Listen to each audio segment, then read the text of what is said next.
Olá, salve, salve, boa tarde a você, bem-vindo ao Globo Esporte que já está na área.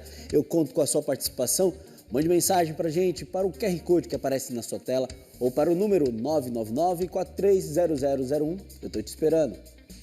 Nós começamos com o Paysandu, que demitiu ontem o técnico Márcio Fernandes depois do empate em 0-0 com o Bragantino e já anunciou o nome do novo treinador. É Luizinho Lopes, de 43 anos. O último trabalho dele foi no Vila Nova, na Série B do ano passado. Luizinho Lopes tem chegada prevista em Belém para hoje à noite. Ele será apresentado amanhã à tarde na Curuzu e, segundo o Paysandu, já comandará o time na primeira partida das quartas de final da Copa Verde, quarta-feira no Mangueirão contra o Manaus. Pois é, a queda do técnico Márcio Fernandes aconteceu depois do empate em 0-0 com o Bragantino em Bragança, em um jogo marcado pela polêmica do gramado do estádio Diogão. Um domingo de reencontro, o atacante Nicolas e o goleiro Vinícius. Mas o reencontro entre eles não foi o que marcou a partida.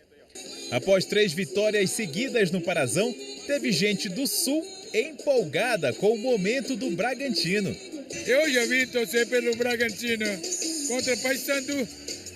Daí, quero 2-1 para nós. Antes do início da partida, um protesto dos jogadores contra as condições do gramado do estádio Diogão. Buscando a reabilitação, depois de perder a invencibilidade, o Paysandu tomou a iniciativa da partida. O zagueiro Yarley foi quem teve a primeira chance. Depois da trombada com a arbitragem, o Bragantino perdeu a posse de bola. O Paysandu iniciou o contra-ataque. Vinícius saiu rápido do gol. O Bragantino também teve um contra-ataque. Edi Kleber arriscou de longe. Nicolas deu um passe errado e já deixou claro que seria uma tarde estressante em Bragança. Aos 33 minutos, o ataque bicolor pressionou a defesa bragantina. Leandro Vilela conseguiu roubar a bola e tocou para Nicolas. No 1-1 com Vinícius, o atacante do Papão até conseguiu o drible, mas ficou sem ângulo para finalizar. Nicolas seguiu participando do jogo. Depois do cruzamento, cabeceio para fora. Na jogada inteligente de Rossi, colocou velocidade, mas Vinícius saiu bem do gol outra vez. Pelo lado do time da casa, as oportunidades saíam do pé de Edi Kleber. Alisson defendeu.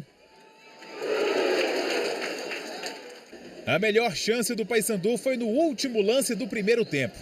Borazzi saiu frente a frente com Vinícius. Leandro Vilela ficou com a sobra. E Vinícius apareceu bem demais de novo. Por causa do vestiário acanhado, a comissão técnica do Paysandu precisou se reunir do lado de fora durante o intervalo. Márcio Fernandes estava gesticulando bastante. Segundo tempo, Matheus Vargas abriu pela direita e tentou cruzar. A bola foi por cima do gol de Vinícius. Restou reclamar do gramado. O Bragantino por muito pouco não conseguiu abrir o placar. Canga de cabeça levou muito perigo. Aos 22 minutos, Nicolas foi substituído por Del Valle. Deixou o gramado pegando o ar da torcida do Bragantino. Chutou o copinho de água. O Tubarão continuou rondando o gol bicolor. Mas quem levou perigo mesmo foi o paraguaio Del Valle. Chute de longe. Depois, cabeceio no contrapé de Vinícius. Para fora. Foi a última chance bicolor. Fim de jogo, Bragantino 0, Paysandu também 0. E a polêmica sobre as condições do jogo. Fala ano após ano e se repete os mesmos problemas e às vezes... Aí, o Nicolas tá falando demais, cara, mas se eu não falar, quem que vai falar, entendeu? Ninguém fala, ninguém compra essa briga. Paysandu tentou de tudo que é jeito de levar esse jogo para outro lugar. Tem o time aqui do lado, Caeté, pelo que a gente vê na televisão, o campo tá bonitinho, entendeu? Mas aqui é uma vergonha, uma várzea sempre, né? E aí, o ano passado eu defendi o clube Bragantino, mas esse ano não tem como, porque eles querem isso aqui. Eles acham que eles igualam o jogo com isso aqui. E de certa forma iguala, né? Mas esse não é o jogo jogado. Isso não é esporte, isso não é futebol. Futebol é outra coisa. Enquanto alguns continuarem puxando para baixo, futebol do Pará vai ser isso aqui, né? Triste e difícil. Agora, quando a gente começar a puxar para cima esse tipo de cobrança, levar como uma cobrança positiva, talvez as coisas melhorem. No gramado nada atrapalhou. o jogo. Vai vir o recurso. Em 2026 não vai mais ter isso, Nicolas. E eu espero que você esteja no Paysandu. E eu espero que na Série B desse ano você seja o melhor jogador. Para quando você voltar em 2026 não ter problema nenhum. Independentemente das condições do gramado do Diogão, o Paysandu não voltou a vencer no Campeonato Paraense. O técnico Márcio Fernandes pediu mais paciência e afastou qualquer desconfiança sobre o início do trabalho que está sendo realizado nesta temporada. Não adianta começar a colocar crise aqui, que aqui não tem crise nenhuma. Nós temos confiança no que a gente faz, convicção, agora tem que ter paciência. Não é da noite para o dia que se monta um time, o nosso time era um time montado. Nós desmontamos praticamente o time para montar um outro time. Então tem que ter calma para esse time poder se encaixar, evoluir dentro de uma competição que vocês estão vendo, né? Nem sempre a gente tem condição de jogar. Já o Remo venceu o clássico contra a Tuna e segue invicto e líder isolado do Campeonato Paraense. Esse aí é o seu João. Quando é dia de jogo da Tuna tem que ter essa combinação. Camisa Cruz Maltina e radinho no ouvido. É exatamente para saber quem foi substituído, quem são os jogadores, o nome. Porque você vendo assim, você às vezes não sabe. Entende? Porque às vezes o barulho do ambiente é muito grande, aí você não consegue ouvir. E aqui no rádio não, você está mais próximo da audiência. Ele estava na expectativa para o clássico entre Tuna e Remo no Mangueirão. Sobre um possível resultado da partida, ele achou melhor deixar para o futebol decidir.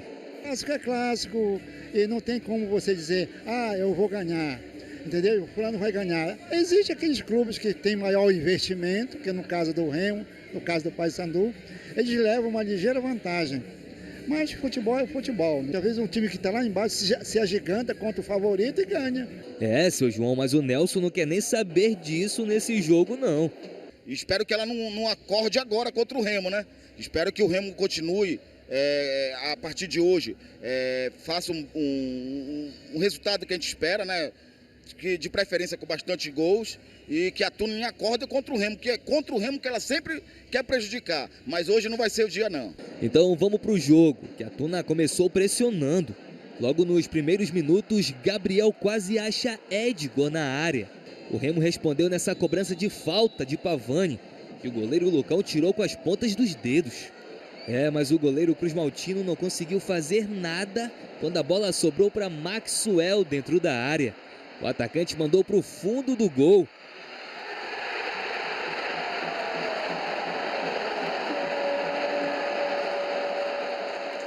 Atrás no placar, a Tuna foi para cima e apostava nos cruzamentos pelo alto. Nesse, Gabriel colocou na cabeça de Jaime, que acabou mandando para fora. Gabriel ainda teve essa oportunidade, cara a cara com Marcelo Rangel, mas acabou fazendo isso aí. O Leão foi em vantagem para o intervalo. Já na segunda etapa, a Tuna queria buscar o placar e tentou bastante. Primeiro foi com George, com essa finalização de perto da área. Depois com Edgar, que ficou com a sobra e soltou esse chute fraquinho aí.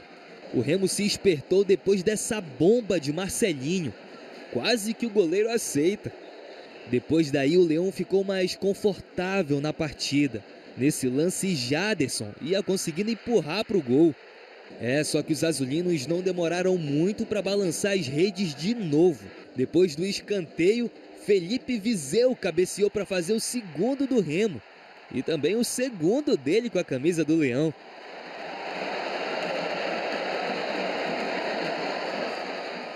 Aí a situação da Tuna ficou complicada. Os cruzmaltinos tentaram com a bola parada, como nessa cobrança de falta de Thiago Bagagem.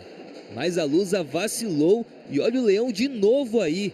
Adailton recebeu esse lançamento na medida e não perdoou.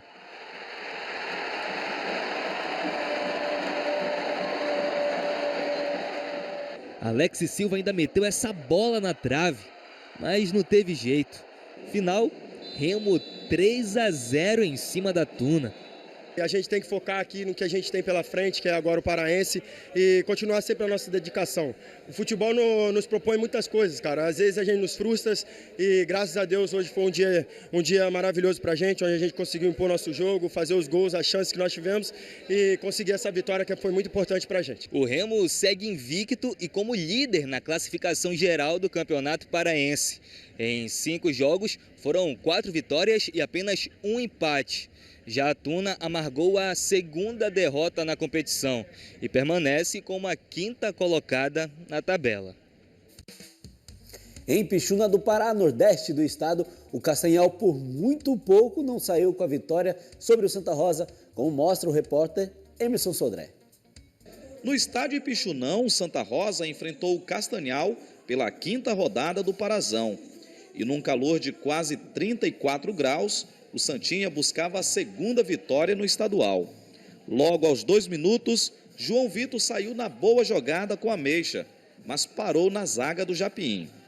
A resposta do Castanhal veio depois de escanteio, bate e rebate dentro da área, o zagueiro Diego cortou. Na sobra, Renan chutou com perigo. 3 minutos depois, Dioguinho deu passe para Bilal. No lançamento, Becker cabeceou para fora. O Santinha tentou com Adalto nessa cobrança de falta. O Castanhal ainda insistiu no chute de Jander pela esquerda. O goleiro Fernando estava atento. No segundo tempo, a equipe do Castanhal só precisou de 3 minutos para abrir o placar. Bilal foi derrubado dentro da grande área, o árbitro viu pênalti. Dioguinho cobrou para fazer 1-0. Por outro lado, o Japim conseguia aproveitar melhor as falhas do adversário. Em mais um lance de perigo, Bilal recebeu o passe, invadiu a grande área e deixou o Dioguinho de frente para o gol, que não aproveitou. O Santa Rosa fez 5 substituições e começou a criar oportunidade de gol. Aos 41 minutos, Adalto roubou a bola, fez a jogada e chutou com perigo. Já nos acréscimos, André Rosa fez a jogada, deu passe e PH chutou. No rebote do goleiro Xandão, PH aproveitou para fazer o dele. Placar final, Santa Rosa 1, Castanhal 1. Não foi fácil. O Santa Rosa tentou, mas não saiu do empate jogando dentro de casa. Agora o grupo se prepara para o duelo do próximo sábado diante do Clube do Remo, em Belém. Nosso time oscilou dentro do jogo. No nosso primeiro tempo não foi um primeiro tempo tão eficiente. Já o segundo nós melhoramos. Eu optei por mudar a plataforma. Nós tentamos ser um pouco mais ofensivo, mais agressivo na área do adversário. E foi nos que resultou ao gol, né, de empate. Já nos acresce, mas funcionou a nossa mexida durante o segundo tempo. É um empate com sabor de derrota, mas temos que reconhecer o esforço do adversário que lutou desde o início à final também, né? Não deixou de acreditar. E quanto a gente serve de lição, né? Hoje a gente poderia ter saído com 3 pontos, que era o nosso objetivo. Infelizmente estamos voltando aí com empate. No sábado, o Capitão Poço venceu o Caeté em Augusto Correia e o Cametá derrotou o Independente em Tucuruí. Veja os gols. Em Augusto Correia, o Caeté recebeu o Capitão Poço. Gol só no segundo tempo. Aos 40 minutos, Ganso viu Ju Alagoano livre pela esquerda para selar a vitória da Laranja Mecânica. Final, Caeté 0, Capitão Poço 1. Em Tucuruí, o Independente enfrentou o Cametá. No final do primeiro tempo, depois de cruzamento, a zaga do Galo Elétrico viu impedimento e parou. Mas Luciano Taboca, em 2 tentativas, marcou o gol da vitória do Mapará. Final, Independente 0, Cametá 1. Fechando a 5ª rodada, o Águia de virada venceu o São Francisco em Castanhal. O São Francisco saiu na frente, Lucão escorregou e Pedro Henrique fez 1-0. O Leão Santareno aumentou nesta cobrança de pênalti, novamente com Pedro Henrique. Lucão de cabeça diminuiu para o Águia. No segundo tempo, Paracá empatou para o Azulão Marabaense, 2-2. Érico Júnior, num belo gol, sacramentou a vitória de virada do Águia por 3-2. Paysandu e Águia decidiram o título paraense sub-20. O primeiro jogo da final disputado em Belém terminou 1-1. O placar se repetiu no sábado, no Zinho Oliveira, em Marabá, levando a decisão para os pênaltis. O Papão levou a melhor, vencendo por 3-1. Thalisson marcou o gol do título, bicolor. Pelo Campeonato Carioca, o Madureira derrotou o Botafogo em pleno Engenhão. Vaguinho marcou o primeiro gol do Madureira e no segundo tempo, Cauã Coutinho definiu o placar para o time de Madureira. Daqui a pouco o empate do Santos de Neymar, mas antes vamos para o telão mostrar os comentários da galera. Enilton, boa tarde, Amâncio. O Leão segue na liderança absoluta. É o Nilton, lá da Cidade Nova. Alex Cordeiro, boa tarde, Bruno. Espero que com esse novo técnico meu time toma rumo às vitórias. Sou papão até debaixo d'água. Alex do 40 Horas. Davison Arlan, Bragantino está muito bem, vai ficar melhor ainda. Vamos para cima, Tubarão. Galera de Bragança participando com a gente. O Carlos, boa tarde, Bruno. Ontem meu Leão jogou com raça e força. Assim que tem que ser. Pra cima, meu Leão. Obrigado, Carlos. Agora sim, daqui a pouco, depois do intervalo, o empate do Santos de Neymar pelo Paulistão. Volta amanhã. Tchau.